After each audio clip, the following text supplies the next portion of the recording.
মই উপস্থিত আছো আমাৰ গুৱাহাটী।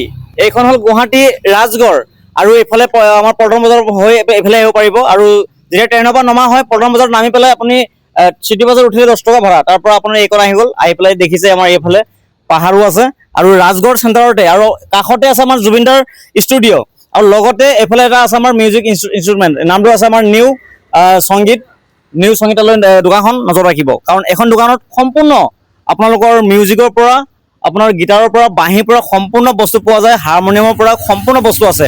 আৰু আমাৰ কেমেৰা পাৰ্চনে ধুনীয়াকৈ অকণমান কেমেৰাটো ঘূৰাই দেখাই দিয়ে লোকেশ্যনটো, যাতে অডিয়েঞ্চৰ সুবিধা হয়। আৰু বহুত ল'ৰা ছোৱালী আহি ঘূৰি যায়, হাবাথুৰি খাই যায়, যে জেগাডোখৰ চিনি নাপায় বা আপুনি ভাবি থাকে যে ৰাজগড় কোন কণতে বা মিউজিক দোকানটো আছে, আপোনালোকে চিনি পাবলৈ অসুবিধা হয়। গতিকে মই ভিডিঅ'টো কৰি আপোনালোকক উপহাৰ দিছোঁ এইটো কাৰণে, যাতে আমাৰ যিসকল সংগীত শিকি আছে বা সংগীতৰ লগত জড়িত, মিউজিকৰ লগত জড়িত, তেখেতসকলৰ যাতে এই সামগ্ৰীসমূহ বিচাৰি পোৱাত সুবিধা হয় আৰু অহাত সুবিধা হয়। আকৌ এবাৰ কৈছোঁ, গুৱাহাটী ৰাজগড় এই লোকেশ্যনটোৰ লগতে এই নামটোৰ ফলকটো লিখাই আছে, দেখাই দিয়া আমাৰ কেমেৰা পাৰ্চন। আৰু আহক কেমেৰাখন লৈ পেলাই অহা আমাৰ দাদা আছে, ক'ব। আৰু ইয়াত জুবিন দাই প্ৰায় আহি থাকে বুলি কৈছে আৰু ইয়াতো বহুত সামগ্ৰী আৰু ইয়াৰ লগতে জড়িত আমাৰ দোকান পোহাৰ জুবিন দাৰো ইয়াত মানে পৰশ আছে বুলি, দাদাৰ স্মৃতি আছে বুলি কৈছে। আহকচোন কি কি পৰশ আছে জুবিন দাৰ আমি অলপ আলোচনা কৰোঁ। আৰু লগতে মোৰ আহ্বান থাকিব, আপোনালোকে যেতিয়া গুৱাহাটী ৰাজগড় আহিব, আপোনালোকে একদম নিশ্চিন্ত মানে পল্টন বজাৰত নামাৰ লগে লগে চিটি বাছ ধৰি ৰাজগড় ৰাস্তাটো একদম সন্মুখ ভাগত আহিব। অহাৰ লগে লগে এই দোকানখনত আপোনালোকে আহি ধুনীয়াকৈ নিজৰ নিজৰ মন পচন্দৰ সামগ্ৰী ল'ব পাৰিব। গিটাৰৰ পৰা কেচিঅ'ৰ পৰা কীবৰ্ডৰ পৰা গোটেই সম্পূৰ্ণ বস্তুৱে আছে। দাদা এতিয়া কৈ দিয়ক, আমাৰ লোকেশ্যনটো প্ৰথমে কৈ দিয়ক। আমাৰ দোকানখন অৱস্থিত ৰাজগড় ৰোড, চানমাৰী ৰাজগড় ৰোড, আপোনাৰ 1 নম্বৰ বাইলেনৰ অপজিট চাইডে। আমাৰ দোকানৰ নাম হ'ল নিউ সংগীতালয়। আমাৰ ইয়াতে সকলো ধৰণৰ আপুনি বাদ্যযন্ত্ৰ পাই যাব, ইণ্ডিয়ান ৱেষ্টাৰ্ণ সকলো ব্ৰেণ্ড পাই যাব, আপোনাৰ ষ্টুডিঅ' ইকুইপমেণ্টছ পাই যাব, আপোনাৰ যি লাগতীয়া বস্তু চব পাই যাব। আমাৰ ইয়াতে ছাৰ্ভিচো হয়, সকলো ধৰণৰ বাদ্যযন্ত্ৰ ছাৰ্ভিচো হৈ যায়। আৰু জুবিন দাৰ স্মৃতি কিবা আছে নেকি আপোনালোকৰ? জুবিন দাৰ স্মৃতি এখন আছে আমাৰ, মই দেখাই আছোঁ আপোনাক। এখন দাদাই বজাইছিলে মঞ্চত।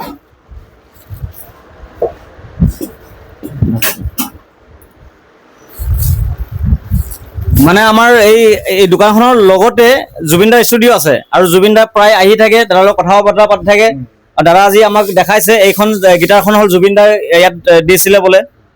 এইখন জুবিন দাৰ গীটাৰ হয়, তেওঁ মঞ্চতো বজাইছিলে কেইবাখন, আপোনালোকে দেখা পাব তেওঁৰ বিহু ফাংচনত এইখন বজোৱা। তেওঁৰ কি হৈছিলে, এইখন ফাটি গৈছিলে, তো তেওঁ কৈছিলে এইখন বনাই থৈ দিবি, মই আহি লৈ যাম। তেওঁতো আৰু নাহিলে ঘূৰি, সেইটোৱে বেয়া লাগি আছে। তেওঁৰ স্মৃতি এখন যে আছে, সেইটোৱে আমাৰ কাৰণে বহুত। গতিকে আমাৰ জুবিন দাৰ স্মৃতি আৰু জুবিন দাক আমি লগ নাপালেও জুবিন দাৰ এই সামগ্ৰীটো যে পাইছোঁ আমি ধন্য হৈছোঁ। কাৰণ এই সামগ্ৰীটো জুবিন দাৰ পৰশ আছে, জুবিন দাৰ ইয়াত বজাইছিলে, লগত ৰাখিছিলে মৰমত। আজি এই দোকানখনতো জুবিন দাৰ এটা স্মৃতি সাঁচি থৈছে দাদাই। আৰু আমাৰ কেমেৰা পাৰ্চনে দেখাই দিয়ক, যে এফালৰ পৰা দেখাই দিয়ে ধুনীয়াকৈ, চাওক কিমান ধুনীয়াকৈ ইয়াত আপোনালোকৰ সামগ্ৰী আছে, আহিব। আৰু দাদাই এটা কিন্তু ভাল কৰিছে, ইয়াত আপোনাৰ সকলো ধৰণৰ সামগ্ৰী ৰাখিছে। তবলাৰ পৰা আপোনাৰ মানে বেংক পাৰ্টিৰ পৰা, বিয়াৰ ঘৰত বজোৱা বেংক পাৰ্টিৰ পৰা, আপোনাৰ বাঁহীৰ পৰা সম্পূৰ্ণ সামগ্ৰী ৰাখিছে, য'ত নেকি বিহু ঢোলৰ পৰা তবলাৰ পৰা আপোনালোকৰ কোনো অভাৱ নাই, ধুনীয়াকৈ দেখাই দিয়ে। আৰু আপোনালোকে আকৌ এবাৰ কৈছোঁ, মই গুৱাহাটী ৰাজগড় লোকেশ্যনত অহাৰ লগে লগে দাদাৰ দোকানখন আহিব বুলি মই আশাবাদী। আৰু আজিও আমি আহি পেলাই কিবা কিবি সামগ্ৰী লৈছোঁ অলৰেডি। আৰু এই দোকানখনত আহি এটাই ভাল লাগিছে যে জুবিন দাৰ পৰশ, জুবিন দাৰ স্মৃতি আৰু জুবিন দাৰ এটা ষ্টুডিঅ'ৰ লগতে আছে। আৰু আজি আমাৰ মাজত জুবিন দা নাই যদিও আমি সংগীত জগতখনক আমি জীয়াই ৰাখিব লাগিব, জুবিন দাৰ গীত আমি জীয়াই ৰাখিব লাগিব, জুবিন দাৰ যিখিনি আমাৰ স্মৃতি, জুবিন দাৰ যিখিনি আমাৰ দি গৈছে, সেইখিনি বস্তু যাতে আমি সদায় গানৰ মাধ্যমেৰে, আমি সৰুৰ পৰা যিহেতু জুবিন দাৰ গীত শুনি ডাঙৰ দীঘল হৈছোঁ, জুবিন দাৰ গীতে আমাক সদায় সপোন, আমাক সদায় নতুন নতুন সপোন দেখাইছিলে, সেই গীতসমূহ শুনি আজি আমি এইটো পৰ্যায়। গতিকে আপোনালোকৰ মৰম চেনেহ আশীৰ্বাদ কৰিব বুলি মই আশাবাদী। আৰু আপোনালোকৰ যিকোনো বস্তু যদি লাগে এইখন দোকানত আহিব বুলি মই আপোনালোকক অনুৰোধ কৰিছোঁ। আৰু যিসকলে হতাশ হৈ গৈছে, বিচাৰি নাপায় দোকানখন, অহাৰ লগে লগে এই ৰাজগড় বুলি ক'লে দাদাৰ দোকানখন, হয়নে দাদা? আৰু আপোনাৰ দোকানখনত সামগ্ৰী সম্পূৰ্ণ আছে? সম্পূৰ্ণ আছে, মোক কণ্টেক্ট কৰিলে হ'ল, আপোনাৰ যি বস্তু লাগে। 8876371871, এইটো হ'ল মোৰ কণ্টেক্ট নাম্বাৰ। নিশ্চিন্ত মনে মোক কণ্টেক্ট কৰিব, মোৰ লগত কথা পাতিব।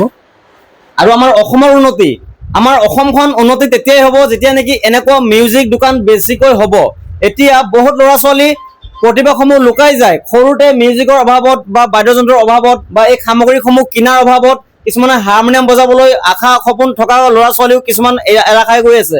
গতিকে আপোনালোকে ল'ৰা ছোৱালীক এইখিনি সামগ্ৰী কিনি দিবলৈ সুবিধা কৰি দিব, আৰু যিসকলে নেকি কলিতে মৰহি গৈ আছে, প্ৰতিভাসমূহ লুকাই গৈ আছে, আৰু তেতিয়া আৰু চিন্তা কৰিব নালাগে। দাদাই দোকানখন লৈ বহি আছে, ৰাজগড় বহি আছে ধুনীয়াকৈ খুলি পেলাই আমাৰ কাৰণে, আৰু আমাৰ অসমৰ উন্নতি, আমাৰ দেশৰ উন্নতি, আৰু জুবিনদাৰ যিসমূহ সপোন, যিসমূহ কাৰ্যকলাপ আমাৰ সদায় দিনে নিশাই জাতি ধৰ্ম নিৰ্বিশেষে যিটো অসমৰ উন্নতি, সোণৰ অসম দেখাৰ সপোন দেখিছিলে, সেই সোণৰ অসম কৰিবৰ কাৰণে এনেকৈ দিনে নিশাই পৰিশ্ৰম কৰি দাদাই আজি ৰাইজৰ সেৱাত এই সামগ্ৰীসমূহ লৈ ৰাইজৰ সেৱাত বহি আছে। গতিকে আমাৰ ফালৰ পৰা দাদাক থাকিব আন্তৰিক ধন্যবাদ, অভিনন্দন, আৰু যাতে আমাৰ দেশৰ ভৱিষ্যত নৱপ্ৰজন্মসকলে পঢ়া শুনা কৰি নিজৰ মিউজিকৰ জীৱনটো, মিউজিকৰ লগত নিজৰ মাইণ্ড ফ্ৰেছ কৰি নিজৰ কাম কৰি অসমৰ উন্নতি, দেশৰ উন্নতি আৰু নিজৰ ভৱিষ্যত গঢ়িব বুলি মই আশাবাদী।